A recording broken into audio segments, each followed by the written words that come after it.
I'd like to introduce everyone to bring on Robert F. Kennedy Jr.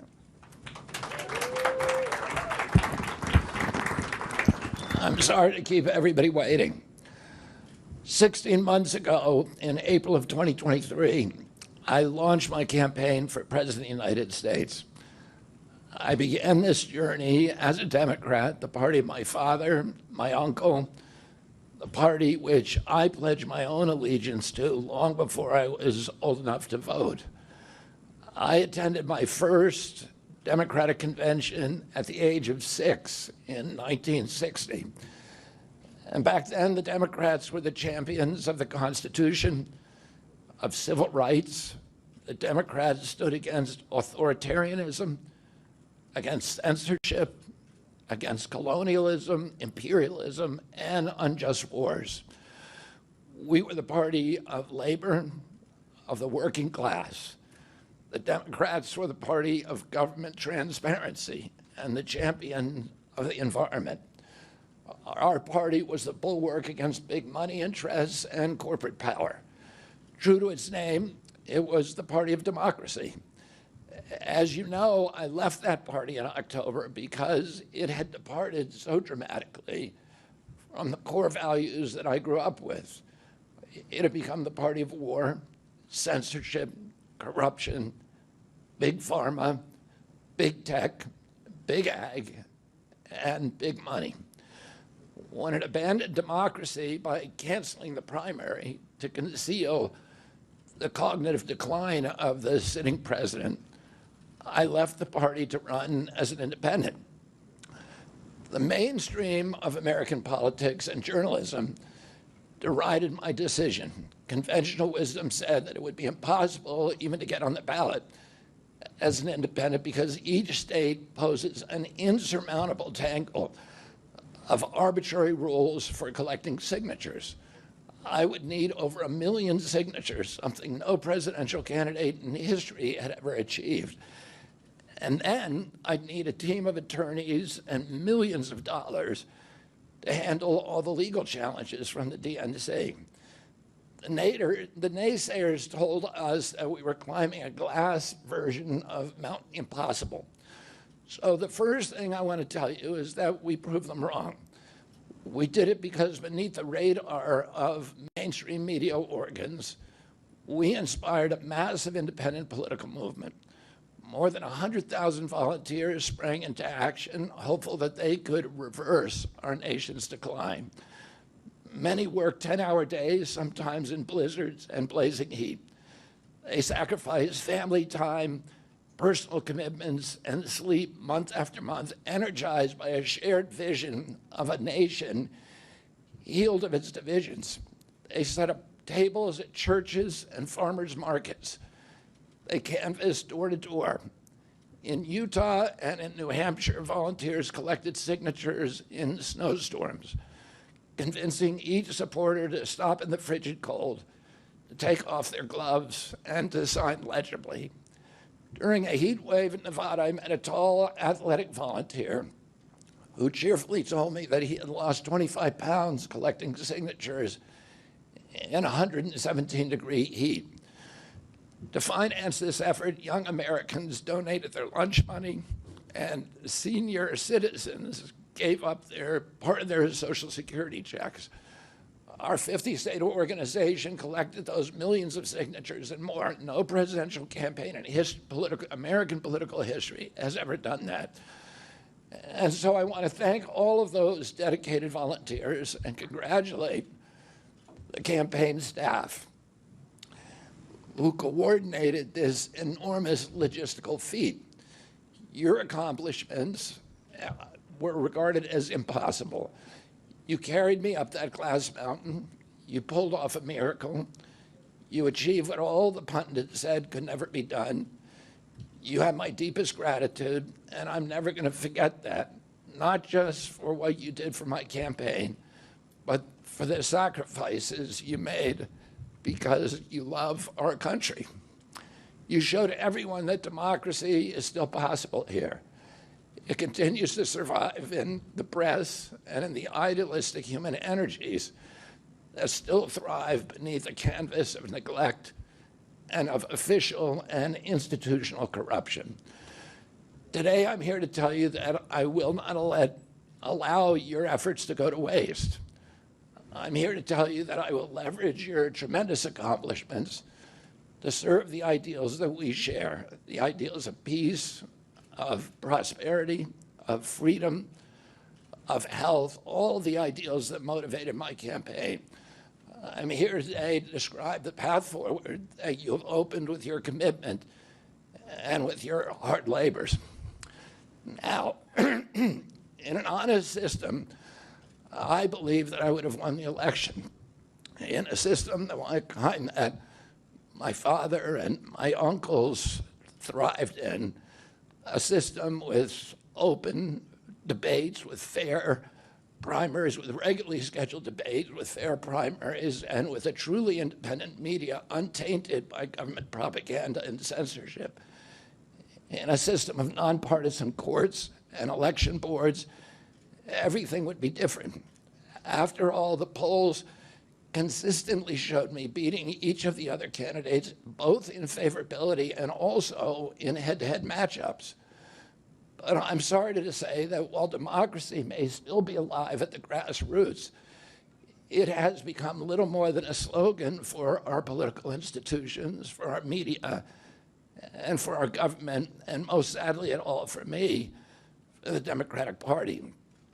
In the name of saving democracy, the Democratic Party set itself to dismantling it, lacking confidence in its candidate, that its candidate could win in a fair election at the voting booth. The DNC waged continual legal warfare against both President Trump and myself. Each time that our volunteers turned in those towering boxes of signatures needed to get on the ballot, the DNC dragged us into court, state after state, attempting to erase their work and to subvert the will of the voters who had signed those petitions. It deployed DNC-aligned judges to throw me and other candidates off the ballot and to throw President Trump in jail. It ran a sham primary that was rigged to prevent any serious challenge to President Biden. Then, when a predictably bungled debate performance precipitated the palace coup against President Biden, the same shadowy DNC operatives appointed his successor, also without an election. They installed a candidate who was so unpopular with voters that she dropped out in 2020 without winning a single delegate. My uncle and my father both relished debate. They prided themselves on their capacity to go toe-to-toe with any opponent in the battle over ideas. They would be astonished to learn of a Democratic Party presidential nominee who, like Vice President Harris, has not appeared in a single interview or an unscripted encounter with voters for 35 days. This is profoundly undemocratic. How are people to choose when they don't know whom they are choosing? And how can this look to the rest of the world? My father and my uncle were always conscious of America's image abroad because of our nation's role as the template for democracy, the role model for democratic processes, and the leader of the free world. Instead of showing us her substance and character, the DNC and its media organs engineered a surge of popularity for Vice President Harris based upon, well, nothing. No policies, no interviews, no debates, only smoke and mirrors and balloons in a highly produced Chicago circus. There in Chicago, a string of Democratic speakers mentioned Donald Trump 147 times just on the first day. Oh, who needs a policy when you have Trump to hate? In contrast, at the RNC convention, President Biden was mentioned only twice in 4 days. I do interviews every day. Many of you have interviewed me. Anybody who asks gets to interview me. Some days I do as many as 10. President Trump, who actually was nominated and won an election, also does interviews daily. How did the Democratic Party choose a candidate that has never done an interview or debate during the entire election cycle? We know the answers. They did it by weaponizing the government agencies. They did it by abandoning democracy. They did it by suing the opposition and by disenfranchising American voters. What most alarms me isn't how the Democratic Party conducts its internal affairs or runs its candidates. What alarms me is the resort to censorship and media control and the weaponization of the federal agencies.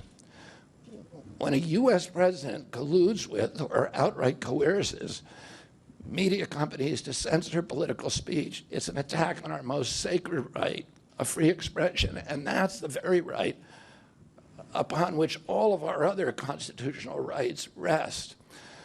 President Biden mocked Vladimir Putin's 88% landslide in the Russian elections, observing that Putin and his party controlled the Russian press and that Putin prevented serious opponents from appearing on the ballot. But here in America, the DNC also prevented opponents from appearing on the ballot. And our television networks expose themselves as Democratic Party organs. Over the course of more than a year, in a campaign where my poll numbers reached at times in the high 20s, the DNC-aligned mainstream media networks maintain a near perfect embargo on interviews with me. During his 10-month presidential campaign in 1992, Ross Perot gave 34 interviews on mainstream networks. In contrast, during the 16 months since I declared, ABC, NBC, CBS, MSNBC, and CNN combined gave only 2 live interviews from me. Those networks instead ran a continuous deluge of hit pieces with inaccurate, often vile, pejoratives and defamatory smears. Some of those same networks and colluded with the DNC to keep me off the debate stage. Representatives of those networks are in this room right now, and I'll just take a moment to ask you to consider the many ways that your institutions have abdicated this really sacred responsibility, the duty of a free press to safeguard democracy and to challenge always the party in power. Instead of maintaining that posture of fear, skepticism toward authority, your institutions have made themselves government mouthpieces and stenographers for the organs of power. You didn't alone cause the devolution of American democracy, but you could have prevented it. The Democratic Party's censorship of social media was even more of a naked exercise of executive power. This week, a federal judge, Terry Doty, upheld my injunction against President Biden, calling the White House's censorship project, quote, the most egregious violation of the First Amendment in the history of the United States of America. Doty's previous 155-page decision details how just 37 hours after he took the oath of office, swearing to uphold the Constitution, President Biden and his White House opened up a portal and then invited the CIA, the FBI, CISA, which is a censorship agency, it's the center of the censorship industrial complex, DHS, the IRS, and other agencies to censor me and other political dissidents on social media. Even today, users who try to post my campaign videos to Facebook or YouTube get messages that this content violates community standards. 2 days after Judge Doty rendered his decision this week, Facebook was still attaching warning labels to an online petition calling on ABC to include me in the upcoming debate. They said that violates community standards, their community standards. The mainstream media was once the guardian of the First Amendment and democratic principles. and it's joined this systemic attack on democracy. It also, the media justifies their censorship on the grounds of combating misinformation, but governments and oppressors don't censor lies. They don't fear lies. They fear the truth, and that's what they censor. And I don't want any of this to sound like a personal complaint, because it's not. For me, it's all part of a journey, and it's a journey that I signed up with. But I need to make these observations because I think they're critical for us doing the thing that we need to do as citizens in a democracy to assess where we are in this country and what our democracy still looks like, and the assumptions about U.S. leadership around the globe. And are we living up, are we really still a role model for democracy in this country? Or have we made it, a kind of a joke? And here's the good news. While mainstream outlets denied me a critical platform, they didn't shut down my ideas, which have especially flourished among young voters and independent voters, thanks to the alternative media. Many months ago, I promised the American people that I would withdraw from the race if I became a spoiler. A spoiler is someone who will alter the outcome of the election but has no chance of winning. In my heart, I no longer believe that I have a realistic path to electoral victory in the face of this relentless systematic censorship and media control. So I cannot in good conscience ask my staff and volunteers to keep working their long hours or ask my donors to keep giving when I cannot honestly tell them that I have a real path to the White House. Furthermore, our polling consistently showed that by staying on the ballot in the battleground states, I would likely hand the election over to the Democrats, with whom I disagree on the most existential issues: censorship, war, and chronic disease. Oh, I want everyone to know that I am not terminating my campaign. I am simply suspending it and not ending it. My name will remain on the ballot in most states. If you live in a blue state, you can vote for me without harming or helping President Trump or Vice President Harris. In red states, the same will apply. I encourage you to vote for me. And if enough of you do vote for me, and neither of the major party candidates win 270 votes, which is quite possible, in fact, today our polling shows them tying at 269 to 269, and I could conceivably still end up in the White House in a contingent election. But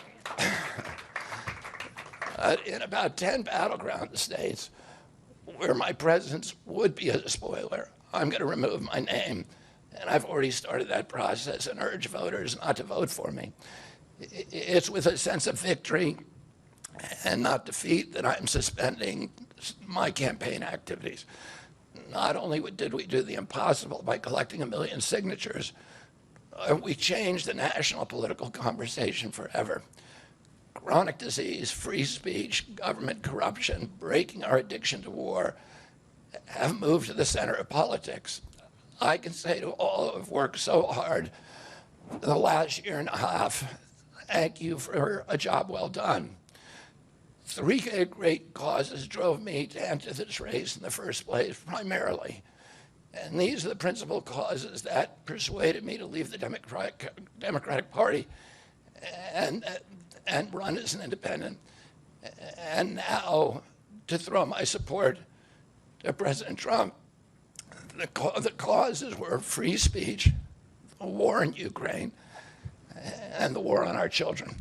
I've already described some of my personal experiences and struggles with the government's censorship industrial complex. I want to say a word about the Ukraine war. The military-industrial complex has provided us with a familiar comic book justification, like they do on every war, that this one is a noble effort to stop a supervillain, Vladimir Putin, from invading the Ukraine and then to thwart his Hitler-like march across Europe. In fact, tiny Ukraine is a proxy in a geopolitical struggle initiated by the ambitions of the U.S. neocons for American global hegemony. I'm not excusing Putin for invading Ukraine. He had other options. But the war is Russia's predictable response to the reckless neocon project of extending NATO to encircle Russia, a hostile act. The credulous media rarely explain to Americans that we unilaterally walked away from 2 intermediate nuclear weapons treaties with Russia and then put nuclear-ready Aegis missile systems in Romania and Poland. This is a hostile act. And that the Biden White House repeatedly spurned Russia's offer to settle this war peacefully. The Ukraine war began in 2014 when U.S. agencies overthrew the democratically elected government of Ukraine and installed a hand-picked pro-Western government that launched a deadly civil war against ethnic Russians in Ukraine. In 2019, America walked away from a peace treaty, the Minsk Agreement, that had been negotiated between Russia and Ukraine by European nations. And then in April of 2022, we wanted the war. In April of 2022, President Biden sent Boris Johnson to Ukraine to force President Zelensky to tear up a peace agreement that he and the Russians had already signed, and the Russians were withdrawing troops from Kiev and Donbass and Lugansk. And that peace agreement would have brought peace to the region and would have allowed Donbass and Lugansk to remain part of Ukraine. President Biden stated that month that his objective in the war was regime change in Russia. His Defense Secretary, Lloyd Austin, simultaneously explained that America's purpose in the war was to exhaust the Russian army, to degrade its capacity to fight anywhere else in the world. These objectives, of course, have nothing to do with what they were telling Americans about protecting Ukraine's sovereignty.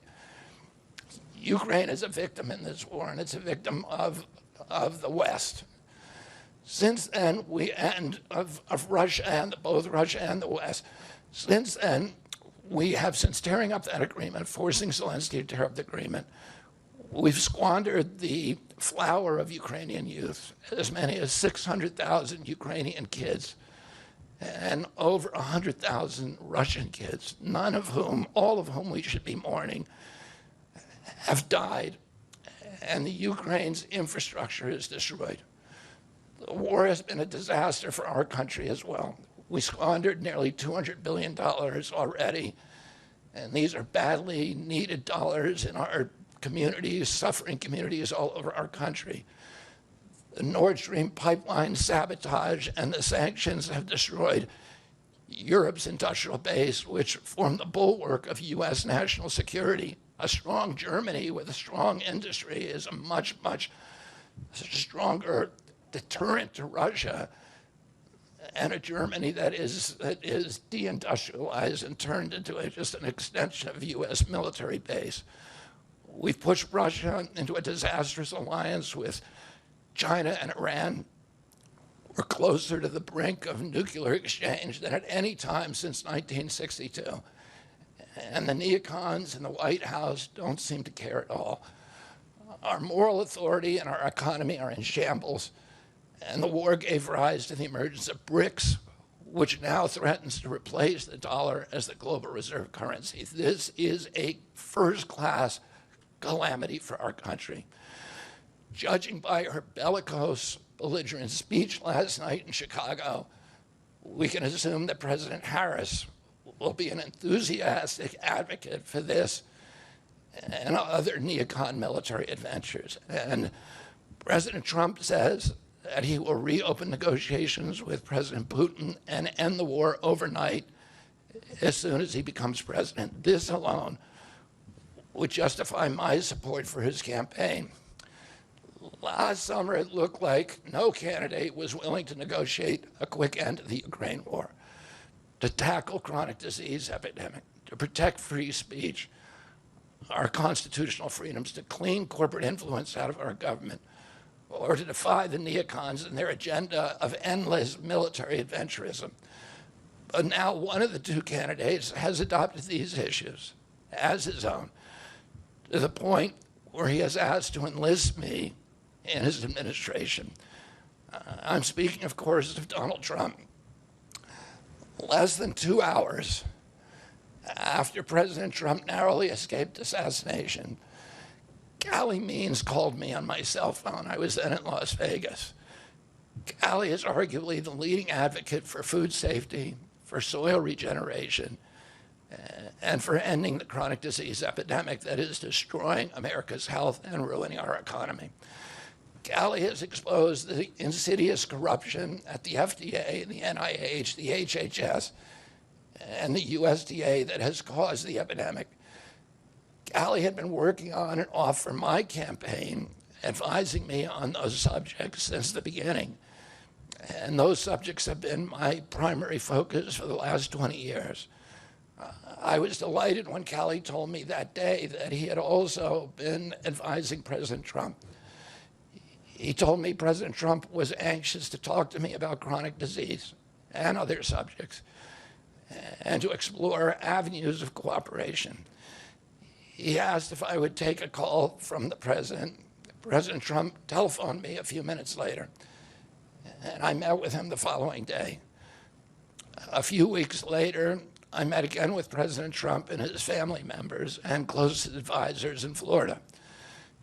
In a series of long, intense discussions, I was surprised to discover that we are aligned on many key issues. In those meetings, he suggested that we join forces as a unity party. We talked about Abraham Lincoln's team of rivals. That arrangement would allow us to disagree publicly and privately, and fiercely, if need be, on issues over which we differ, while working together on the existential issues upon which we are in concordance. I was a ferocious critic of many of the policies during his first administration, and there are still issues and approaches upon which we continue to have very serious differences. But we are aligned with each other on other key issues, like ending the forever wars, ending the childhood disease epidemics, securing the border, protecting freedom of speech, unraveling the corporate capture of our regulatory agencies, getting the U.S. intelligence agencies out of the business of propagandizing and censoring and surveilling Americans and interfering with our elections. Following my first discussion with President Trump, I tried unsuccessfully to open similar discussions with Vice President Harris. Vice President Harris declined to meet or even to speak with me.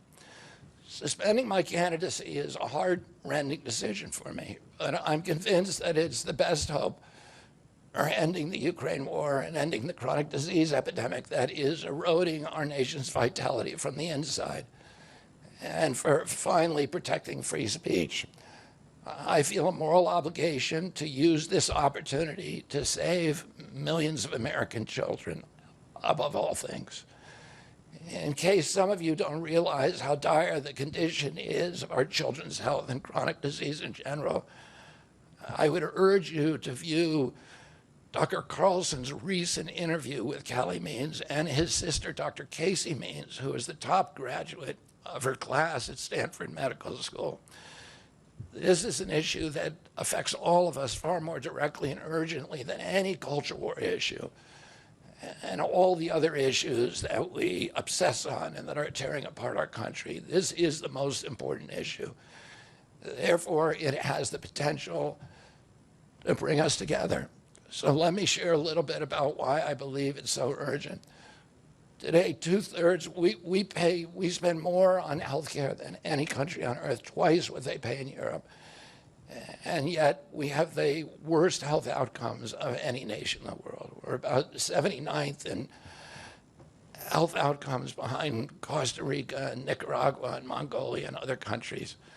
Nobody has a chronic disease burden like we have. And during the COVID epidemic, we had the highest body count of any country in the world. We had 16% of the COVID deaths, and we only have 4.2% of the world's population. And CDC says that's because we are the sickest people on earth. We have the highest chronic disease rate on earth. And the average American who died from COVID had 3.8 chronic diseases. So these were people who had immune system collapse, who had mitochondrial dysfunction. And no other country has anything like this. 2/3 of American adults and children suffer from chronic health issues. 50 years ago, that number was less than 1%. So we've gone from 1% to 66%. In America, 74% of Americans are now overweight or obese, and 50% of our children. 120 years ago, when somebody was obese, they were sent to the circus. There were case reports done about them. Obesity was almost unknown. In Japan, the childhood obesity rate is 3% compared to 50% here. Half of Americans have prediabetes or type 2 diabetes. When my uncle was president and I was a boy, juvenile diabetes was effectively non-existent. A typical pediatrician would see one case of diabetes during his entire career, a 40 or 50-year career. Today, 1 out of every 3 kids who walks through his office door is diabetic or pre-diabetic, and the mitochondrial disorder that caused diabetes also causing Alzheimer's, which is now classified as diabetes, and it's costing this country more than our military budget every year. There's been an explosion of neurological illnesses that I never saw as a kid: ADD, ADHD, speech delay, language delay, Tourette's syndrome, narcolepsy, ASD, Asperger's, autism. In the year 2000, the autism rate was 1 in 1,500. Now autism rates in kids are 1 in 36, according to CDC nationally. Nobody's talking about this. 1 in every 22 kids in California has autism. And this is a crisis that 77% of our kids are too disabled to serve in the United States military. What is happening to our country? And why isn't this in the headlines every single day? There's nobody else in the world that is experiencing this. This is only happening in America. About 18%, and by the way,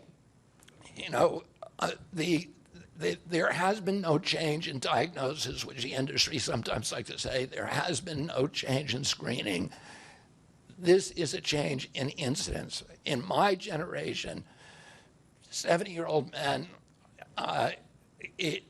the autism rates are about 1 in 10,000. In my kids' generation, 1 in 34. I'll repeat, in California, 1 in 22. Why are we letting this happen? Why are we allowing this to happen to our children? These are the most precious assets that we have in this country. How can we let this happen to them? About 18% of American teens now have fatty liver disease. That's like 1 out of every 5. That disease, when I was a kid, only affected late-stage alcoholics who were elderly. Cancer rates are skyrocketing in the young and the old. Young adult cancers are up 79%. 1 in 4 American women is on antidepressant medication. 40% of teens have a mental health diagnosis. And 15% of high schoolers are on Adderall, and 500,000 children on SSRIs. So what's causing this suffering? I'll name 2 culprits. The first and the worst is ultra-processed food. About 70% of American children's diet is ultra-processed. That means industrial manufactured in a factory. These foods consist primarily of processed sugar, ultra-processed grains, and seed oils. Laboratory scientists who many of whom formerly worked for the cigarette industry, which purchased all the big food companies in the 1970s and 80s, deployed thousands of scientists to figure out chemicals, new chemicals, to make the food more addictive. And these ingredients didn't exist 100 years ago. Humans aren't biologically adapted to eat them. Hundreds of these chemicals are now banned in Europe, but ubiquitous in American processed foods. The second culprit is toxic chemicals in our food, our medicine, in our environment. Pesticides, food additives, pharmaceutical drugs, and toxic waste permeate every cell of our bodies. The assault on our children's cells and hormones is unrelenting. To name just one problem, many of these chemicals increase estrogen because young children are ingesting so many of these hormone disruptors. America's puberty rate is now occurring at age 10 to 13, which is 6 years earlier than girls were reaching puberty in 1900. Our country has the earliest puberty rates of any continent on the earth. And no, this isn't because of better nutrition. This is not normal. Breast cancer is also estrogen driven, and it now strikes 1 in 8 women. We are mass poisoning all of our children and our adults. Considering the grievous human cost of this tragic epidemic of chronic disease, it seems almost crass to mention the damage it does to our economy. But I'll say, it is crippling the nation's finances. When my uncle was president, our country spent $0 on chronic disease. Today, government health care spending is almost all for chronic disease. And it's double the military budget. And it is the fastest growing budget item in the federal budget. And chronic disease costs more to the economy as a whole, costs at least $4 trillion, 5 times our military budget. And that's a 20% drag on everything we do and everything we aspire to. Poor and minority communities suffer disproportionately. People who worry about DEI or about bigotry of any kind, this dwarfs anything. We are poisoning the poor. We are systematically poisoning minorities across this country. Industry lobbyists have made sure that most of the food stamp lunch program, about 70% of food stamps and about 70 or 77% of school lunches are processed foods. There's no vegetables. There's nothing that you would want to eat. We are just poisoning the poor citizens, and that's why they have the highest chronic disease burden of anybody, any demographic in our country, and the highest in the world. The same food industry lobbied to make sure that nearly all agricultural subsidies go to commodity crops that are the feedstock of processed food industry. These policies are destroying small farms, and they're destroying our soils. We give about, I think, 8 times as much in subsidies to tobacco than we do to fruits and vegetables. It makes no sense. If we want a healthy country, the good news is that we can change all this. We can change it very, very quickly. America can get healthy again. To do that, we need to do 3 things. First, we need to root out the corruption in our health agencies. Second, we need to change incentives in our healthcare system. And third, we need to inspire Americans to get healthy again. 80% of NIH grants go to people who have conflicts of interest. These are the people, virtually everybody who sits, Joe Biden just appointed a new panel to NIH to decide the food recommendations. And they're all people who are from the industry. They're all people who are from the processed food companies. They're deciding what Americans, here is healthy. And the recommendations on the food pyramid and what goes to our school lunch programs, what go to the program, the Swiss program, the food stamp programs, they are all corrupted and conflicted individuals. These agencies, the FDA, USDA, and CDC, all of them are controlled by giant for-profit corporations. 75% of the FDA's funding doesn't come from taxpayer, it comes from pharma. And pharma executives and consultants and lobbyists cycle in and out of these agencies with President Trump's backing. I'm going to change that. We're going to staff these agencies with honest scientists and doctors who are free from industry funding. We're going to make sure the decisions of consumers, doctors, and patients are informed by unbiased science. A sick child is the best thing for the pharmaceutical industry. When American children or adults get sick with a chronic condition, they're put on medication for their entire life. Imagine what will happen when Medicare starts paying for Ozempic, which costs $1,500 a month, and it's being recommended for children as young as 6, all for a condition, obesity, that is completely preventable and barely even existed 100 years ago. And 74% of Americans are obese. The cost, if all of them took their Ozempic prescription, is $3 trillion a year. This is a drug that is made by Novo Nordisk, the biggest company in Europe. It's a Danish company, and the Danish government does not recommend it. It recommends change in diet to treat obesity and exercise. And in our country, the recommendation now is for Ozempic to children at age 6. Novo Nordisk, the biggest company in Europe, and virtually its entire value is based upon its projections of what it's going to sell, of the Ozempic it's going to sell to America. And we have the food lobbyists have a bill in front of Congress today that is backed by the White House, backed by Vice President Harris and President Biden, to allow this to happen. This $3 trillion cost that is going to bankrupt our country. For a fraction of that amount, we could buy organic food for every American family, 3 meals a day, and eliminate diabetes altogether.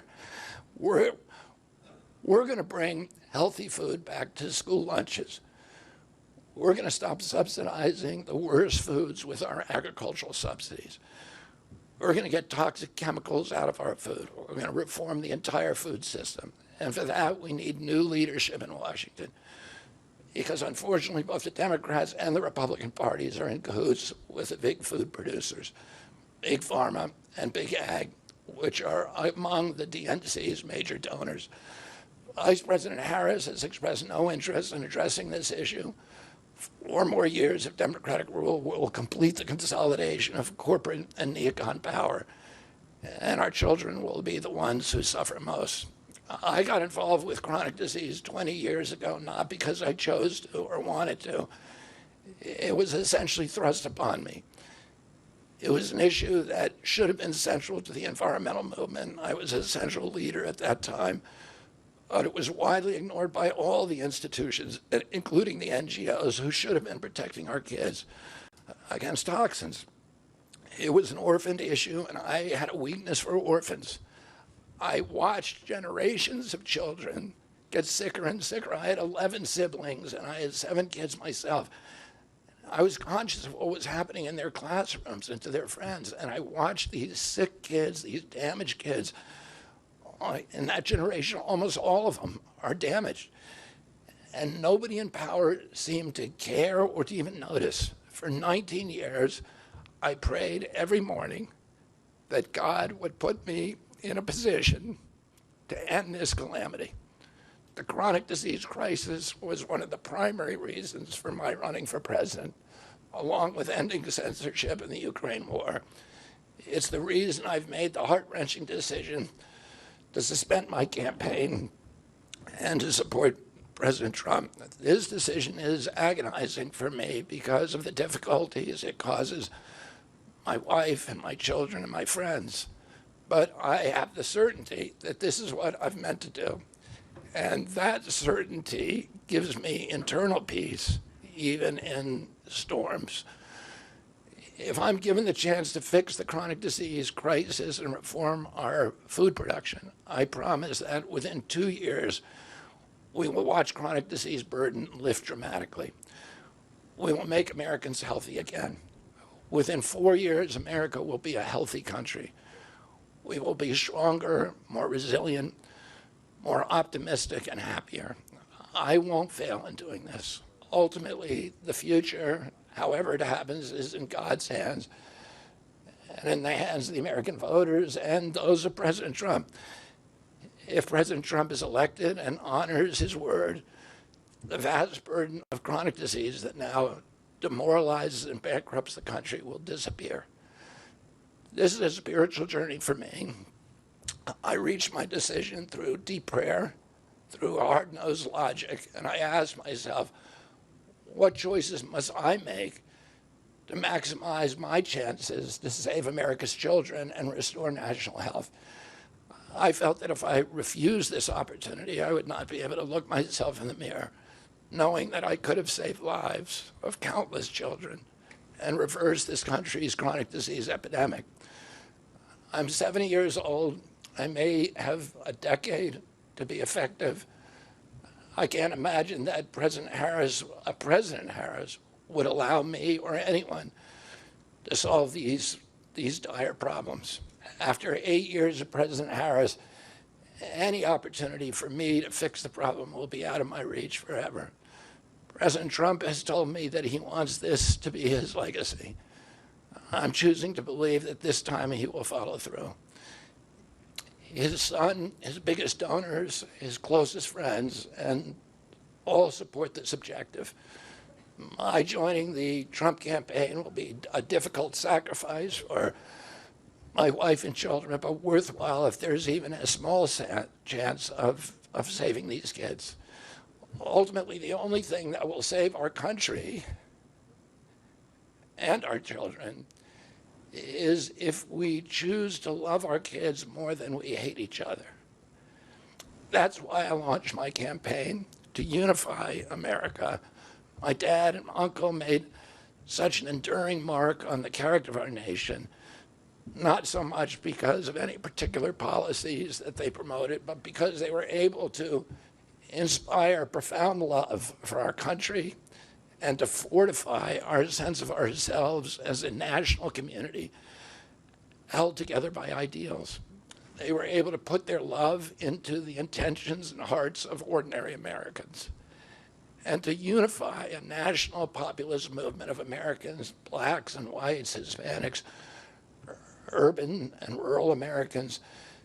They inspired affection and love and high hopes and a culture of kindness that continue to radiate among Americans from their memory. That's the spirit on which I ran my campaign and that I intend to bring into the campaign of President Trump. Instead of vitriol and polarization, I will appeal to the values that unite us, the goals that we could achieve if only we weren't at each other's throats. The most unifying theme for all Americans is that we all love our children. If we all unite around that issue now, we can finally give them the protection, the health, and the future that they deserve. Thank you all very much.